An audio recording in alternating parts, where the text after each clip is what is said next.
Stamp paper पर खरीदी गई भूमि पर बिना नक्शा स्वीकृत कराए किए जा रहे निर्माण को लेकर जिला विकास प्राधिकरण ने कड़ा रुख अपनाया है। शुक्रवार को प्रशासनिक टीम ने क्षेत्र में व्यापक निरीक्षण अभियान चलाया और नियमों का उल्लंघन मिलने पर सख्त कार्यवाही की। इस दौरान एक अवैध निर्माणाधीन मकान को ध्वस्त कर दिया गया। कई अन्य निर्माणों पर चालान की कार्रवाई हुई तथा संबंधित लोगों के खिलाफ मुकदमे दर्ज करने के निर्देश दिए गए। अभियान का नेतृत्व अपर जिला अधिकारी पंकज उपाध्याय ने किया। सिरौली क्षेत्र में दूसरे दिन भी कार्यवाही जारी रही, जहां उन्होंने भूमि बिक्री और निर्माण संबंधी मामलों की गहन जांच की।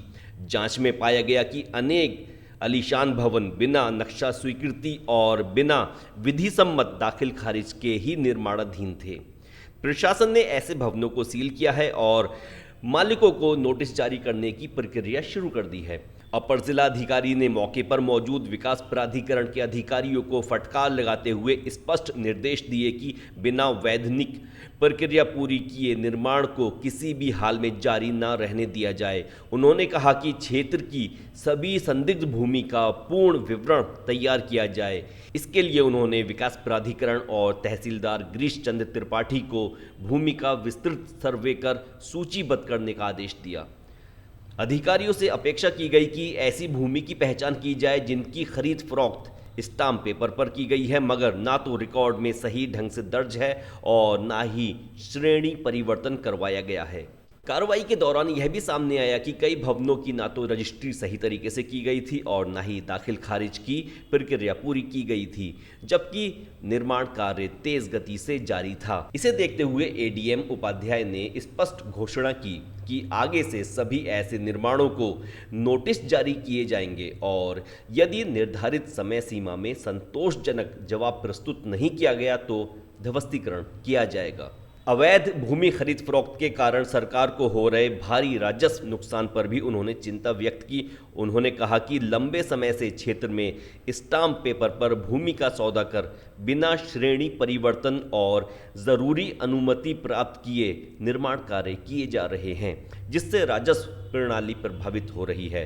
अब विकास प्राधिकरण ऐसे मामलों में कठोर कार्रवाई के मूड में है और नियमित निगरानी बढ़ाई जाएगी। अपर जिलाधिकारी ने स्टाम्प पेपर पर खरीदी गई भूमि को नियमित करने हेतु सभी संबंधितों को 15 दिन का समय दिया है। उन्होंने चेतावनी देते हुए कहा कि इस अवधि में अपने समस्त दस्तावेज, नक्शा स्वीकृति तथा वैधानिक प्रक्रिया पूरी करें। यदि समय सीमा के भीतर प्रक्रिया पूरी नहीं होती है तो प्रशासनिक कार्रवाई को मजबूरन आगे बढ़ाया जाएगा। एडीएम पंकज उपाध्याय ने मीडिया को बताया कि शुक्रवार की जांच में 12 आवासीय भवनों में एक बैंक्वेट हॉल, एक कमर्शियल भवन तथा एक स्कूल में निर्माण कार्य चलता हुआ पाया गया। उन्होंने स्पष्ट किया कि यह स्थिति प्रशासनिक स्तर पर कई त्रुटियों की ओर संकेत करती है और इसे कर्मचारियों की विफलता माना जाएगा। उन्होंने भरोसा दिया कि इस मामले में दोषी पाए गए कर्मचारियों के विरुद्ध विभागीय कार्रवाई सुनिश्चित की जाएगी। अपर जिलाधिकारी ने यह भी कहा कि जिनकी भूमि श्रेणी 1 का में दर्ज है उन्हें स्थिति नियमित करने का अवसर प्रदान किया जाएगा। साथ ही उन्होंने दोहराया कि अवैध रूप से चल रहे भूमि सौदे और निर्माण को रोकना आवश्यक है, अन्यथा पूरे क्षेत्र में गंभीर अव्यवस्था उत्पन्न हो सकती है। इस अभियान में एसडीएम गौरव पांडे, तहसीलदार गिरीश चंद्र त्रिपाठी, विद्युत वितरण उपखंड अधिकारी डीसी गुर्रानी, नगर पालिका के अधिशासी अधिकारी दीपक शुक्ला, कोतवाली प्रभारी प्रकाश सिंह दानू सहित सभी विभागों के अधिकारी मौजूद रहे।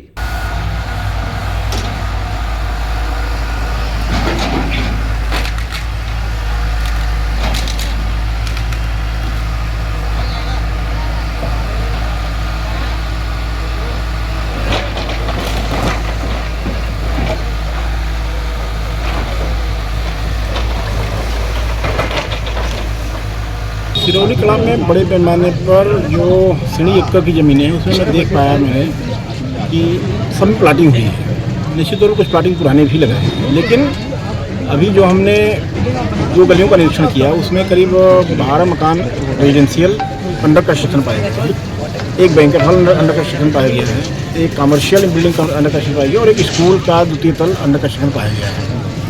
ये प्राधिकरण के लिए भी गंभीर विषय है कि यहाँ पर जेई ने लगातार चालान तो किए हैं, लेकिन वो सील करने में विफल रहे हैं, उसको दुरुस्ती कराने में विफल रहे हैं, निर्माण को रुकवाने में विफल रहे हैं।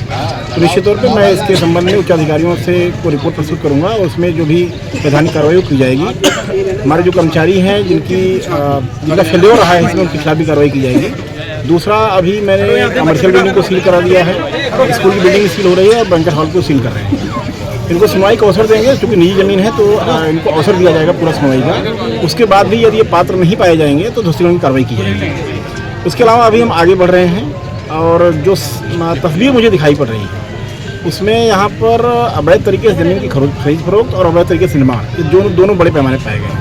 विद्युत विभाग के लोग मेरे पास हैं, अभी जो बिल्डिंग पिछले 2-3 महीनों में भी बन रही है उनमें बिजली का कनेक्शन दे दिया गया। निश्चित तौर पे कहीं न कहीं बिना मानचित्र स्वीकृत कराए जो बिजली कनेक्शन दिए जा रहे हैं उससे भी अवैध कंस्ट्रक्शन करने वालों को प्रोत्साहन मिल रहा है। तो मैंने उनसे अपेक्षा करी भी मौखिक रूप से और मैं लिखित रूप में भी अपेक्षा करूँगा कि जहाँ तक प्राधिकरण क्षेत्र है वहाँ पर जब तक मानचित्र किसी स्वीकृत नहीं हो जाता तब तक बिजली कनेक्शन न दिए जाए, क्योंकि कहीं न कहीं वो भी अवैध कंस्ट्रक्शन को बढ़ावा दे रहा है। सर, कुछ जगह पे स्टाम्प पे खरीद फरोख्त के मामले सामने आए थे, कई जगह पे अपने दृष्टिकोण में एक प्रकरण मैंने पाया कि उन्होंने स्टाम्प पर खरीदा था, अभी न्यू ही भरी गई थी, मैंने न्यू को तोड़ दिया है और उनको स्पष्ट कर दिया है श्रेणी 1 की जमीन आप रजिस्ट्री कराइए, मानचित्र स्वीकृत कराइए, उसके बाद कंस्ट्रक्शन कराइए। सभी लोगों से मेरी अपील है मीडिया के माध्यम से कि कहीं पर भी श्रेणी 1 की जमीन है तो रजिस्ट्री कराइए, दाखिल खारिज कराइए, मानचित्र स्वीकृत कराइए, उसके बाद भी निर्माण कार्य करिए, अन्यथा आपको कार्रवाई का सामना करना पड़ेगा। और अब तो बिजली के कनेक्शन को भी देने के लिए हम अनुरोध कर रहे हैं कि बिजली के कनेक्शन जब तक मानचित्र स्वीकृत न हो तब तक न दिया जाए। Thank you sir.